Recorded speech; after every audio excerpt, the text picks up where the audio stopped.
I'm watching the games last night. First off, my main man, Baker Mayfield, who I keep telling you people, don't sleep on Baker, creeping up into my top 5. He'll make it there for sure as the Bucs, for the 5th consecutive year, start off 2-0. Great come-from-behind victory. Baker leads him right down the field. Some questionable play calling late where they let the play clock get down to 9 seconds on first down, and then after a timeout, they ran the ball. Ballsy, loved it. Touchdown, Tampa Bay wins. But it's the second game that really caught my interest and had nothing at all to do with the outcome. Chargers beat the Raiders.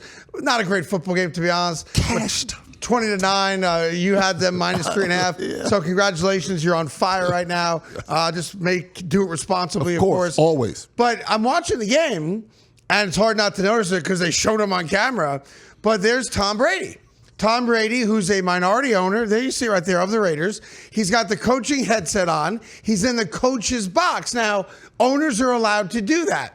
But this is a real problem for the NFL. And it's occurring a favor to Tom Brady that should not be allowed. Tom Brady is the $375 million number one analyst for Fox Sports. Full disclosure, Fox Sports owns the company that puts this show out right now. Yeah. But I got to keep it clean. I got to keep it straight with you right now.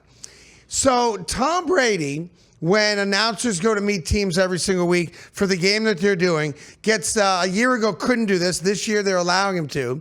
Gets to sit down and talk to players and coaching staff and actually go over film and talk to them about their game plan and their strengths and their weaknesses and injuries and all that stuff.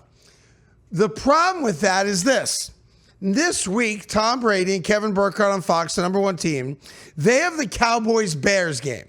Okay, great.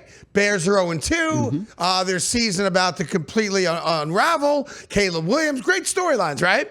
The Dallas Cowboys, gift win against the New York Giants. The comeback, the 64-yard field goal. Great matchup. I'm good with it. The problem with it is that Tom Brady's now going to sit down in a meeting room with Ben Johnson and the Chicago Bears and Caleb Williams and DJ Moore and all those guys, and he's going to understand their thought process of how they run their offense, of what they like to do on defense. He's going to break it down because that's his job for Fox with the entire coaching staff a couple nights or the night before the game. On its own, not a problem. But then when you fast forward to last night, and you see him in the coach's box with the headset on, and the report comes out that as minority owner of the Vegas Raiders, he also talks to their offensive coordinator, Chip Kelly, 2 or 3 times a week to game plan for the next opponent. Well, let's play it out. The Chicago Bears are on Fox with Brady doing the game this weekend.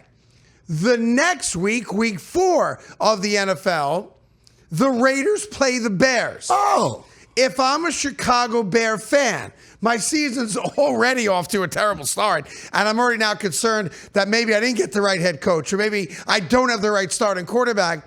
But now I've got to deal with the reality that the owner of the Raiders, who talks with the offensive coordinator 2 or 3 times a week about game planning for the next opponent, just sat in a room with the Chicago Bears coaching staff and top players to pick their brain about what they like to do, what they're good at doing, and what they're not good at doing. If that's not a problem for the NFL, then why did we make such a big deal about Spygate when it happened 10, 15 years ago? Very fair. If the NFL is not concerned about an owner or representative of a team getting quote-unquote inside information that'll make it easier to prepare for each week's opponent, then why did we go batshit crazy over Spygate? Why was that such a big deal?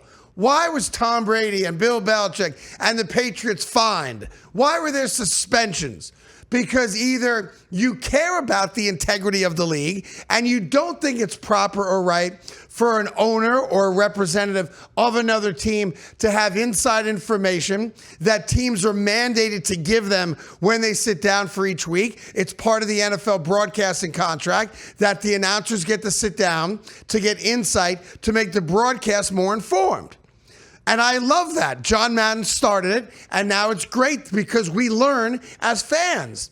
But if one of those announcers is now going to pivot and turn around and go to the guy that he employs because he owns the franchise and tells him, this is what the Bears like to do. This is Ben's thought process on 3rd and long. This is what they're not comfortable doing. And on and on and on. You have now created an unfair, unbalanced playing field. Yeah. I don't know how it's tolerated. I really don't. No, it's ridiculous. And let's not forget, he just did the Eagles-Chiefs game. Aren't the Chiefs in the same division as the Raiders? Yes. Is he not going to take some of that information from Andy Reid and Mahomes and pass it on? And you can't play this, cute little game. Oh, we should just trust Tom. He's not going to tell Chip Kelly. Yeah, right. Of course he is. Because why wouldn't you? Right. You own the team. Why do you think he's talking to Chip Kelly 2 or 3 times a week? I guarantee you one of those conversations is on Saturday, the night before a game. Of course it is. I just talked to the coordinator you're playing against. Let me tell you his mindset for tomorrow's game or next week's game or whatever the case may be. Look, I love Tom Brady. I hated him as a player because I'm a Jet fan. I love him. I think he's already gotten a little bit better as a broadcaster this year compared to last year. Good for him. Good for him. Fox is paying him a boatload of money. Good for everybody involved, right? But the NFL can't allow it. There's a reason that last year the NFL said, we're not allowing you to have those meetings. Now, that's kind of cute because Tom's on the field talking to players and coaches, day of the game, and he could certainly garner some information about that. But the fact that the NFL has not just allowed it, but has blessed the fact that Tom goes with Kevin Burkhardt and Aaron Andrews into those Friday night, Saturday night meetings to learn everything he can possibly learn so that he becomes a better, more informed broadcaster. As a standalone issue, that's great. But the NFL, this is the hubris of the NFL. The NFL picks and chooses what bothers them.